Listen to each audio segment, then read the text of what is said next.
नमस्कार दोस्तों, स्वागत है आप सभी का हमारे YouTube चैनल पे। हम पढ़ रहे हैं ट्रांसफार्मर और आज का हमारा टॉपिक रहेगा voltage regulation. Voltage regulation of transformer आज हम पढ़ेंगे। इससे पहले तो हमें जानना होगा ये रेगुलेशन एक्चुअली होता क्या है? What do you mean by regulation? तो रेगुलेशन मतलब क्या होता है? एक नियंत्रण, ठीक है? तो वोल्टेज का नियंत्रण करना बहुत जरूरी है, ठीक है? तो चलिए देखते हैं कि ये एक्चुअली होता क्या है, voltage regulation of the transformer. उससे पहले थोड़ा सा हम बेसिक समझ लेते हैं। जैसे आप सभी को पता ही है कि पावर का फॉर्मूला हो जो होता है power P is equal to V into I होता है, ठीक है? मतलब power P is equal to voltage into current होता है। अब होता क्या है कि कोई भी मशीन जो होती है वो पर्टिकुलर रेटिंग के लिए डिजाइन किया रहता है, ठीक है? अब मान लो हम कोई मशीन इमेजिन करते हैं, suppose X Y Z machine है, उसको पर्टिकुलर काम करना है, ठीक है? तो उसको कुछ ना कुछ तो पावर चाहिए ही, उसकी रेटेड पावर उसको लगेगी ही, ठीक है? अब होगा क्या, अगर रेगुलेशन ठीक नहीं होगा, मतलब मान लो कि वोल्टेज अगर कम हो रहा है, ठीक है? अगर वोल्टेज कम होगा तो क्या होगा कि उसको काम तो करना ही है मशीन को, तो वो क्या करेगा, करंट ज्यादा लेगा, वोल्टेज की आपूर्ति करने के लिए करंट सिस्टम से ज्यादा लेगा, ठीक है? तो उससे क्या होगा कि वाइंडिंग वगैरह जो है, मोटर वगैरह जो है, वो जलने की संभावना ज्यादा हो जाती है, ठीक है? ये तो हुआ वोल्टेज कम होने की बात। अब मान लो कि वोल्टेज ज्यादा है, तो वो भी अच्छी बात नहीं होती, वो भी प्रॉब्लमेटिक है। वोल्टेज अगर ज्यादा हुआ तो इंसुलेशन डैमेज हो जाता है, ठीक है? उसका ज्यादा खतरा रहता है। इसीलिए ना तो हम कम कर सकते हैं ना ज्यादा चला सकते हैं। इसीलिए इसी वजह से वोल्टेज रेगुलेशन करना बहुत बहुत जरूरी है। तो इस टॉपिक में हम पढ़ेंगे voltage regulation of the transformer, जो कि अभी ये जीटीयू के सेकंड सेम डिप्लोमा का सब्जेक्ट है, तो हम बहुत ज्यादा डीप में नहीं देखेंगे इसको, ठीक है? तो चलिए देखते हैं वोल्टेज रेगुलेशन। तो voltage regulation is defined as the change in the magnitude of receiving end sending voltage of the transformer.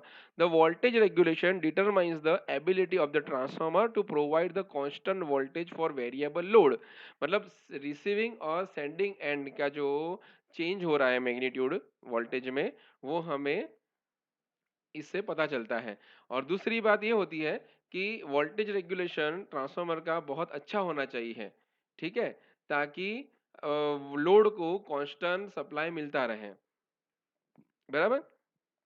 अभी मान लो कि when the transformer is loaded with continuous supply voltage, the terminal voltage of the transformer varies. The variation of voltage depends on the load and its power factor. मतलब अगर हम loaded किया है transformer को, ठीक है, अगर वो लोड पे है तो क्या होगा कि वोल्टेज जो है वो चेंज होगा, ठीक है? वो लेकिन वो किस पे डिपेंड करेगा, लोड पे और उसके पावर फैक्टर पे होगा। तो अगर उसका मैथमेटिकल हम रिप्रेजेंट देखेंगे तो इस तरह से आएगा, regulation is equal to percentage regulation is equal to no load voltage minus full load voltage upon full load voltage into 100। तो ये हमें मिल जाएगा परसेंटेज रेगुलेशन। चलिए अब थोड़ा सा हम उसको एग्जांपल से सॉल्व करते हैं। Normal, if the secondary terminal voltage of the transformer are open circuited or no load is connected to the secondary terminal, then no load current flows through it। मतलब सेकेंडरी जो terminal है transformer का, उसको हमने open रख दिया है, ठीक है? तो उसमें से जो करंट जो फ्लो होगा वो नो लोड करंट होगा, राइट? अगर नो लोड करंट फ्लो हो रहा है तो if the no load currents through the secondary terminals of the transformer, the voltage drop across their resistive and reactive load become zero.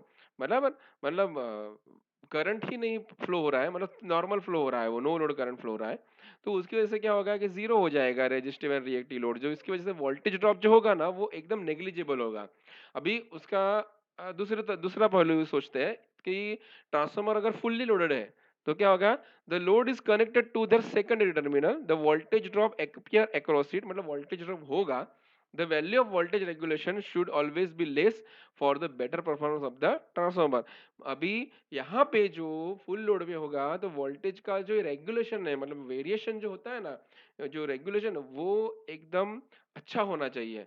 मतलब अच्छा होना मतलब कि जितना ज्यादा कम हो उतना अच्छा है, be less for the better performance of the transformer. चलिए अभी हम मैथमेटिकली एग्जांपल से देखते हैं।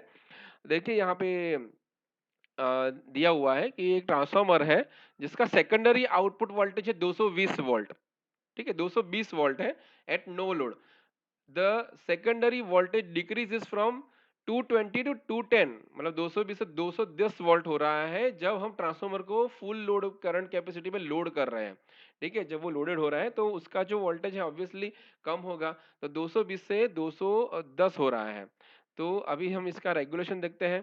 तो देखिए कितना वेरिएशन हुआ, 210 220 से 210 हुआ, मतलब 10 वोल्ट का वेरिएशन हुआ, बराबर, नो लोड से फुल लोड में।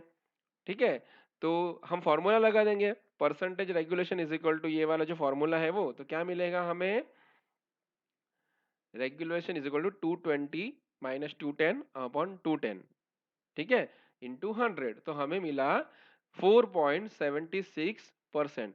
तो इसका जो रेगुलेशन वो है वो कितना है, 4.76% है।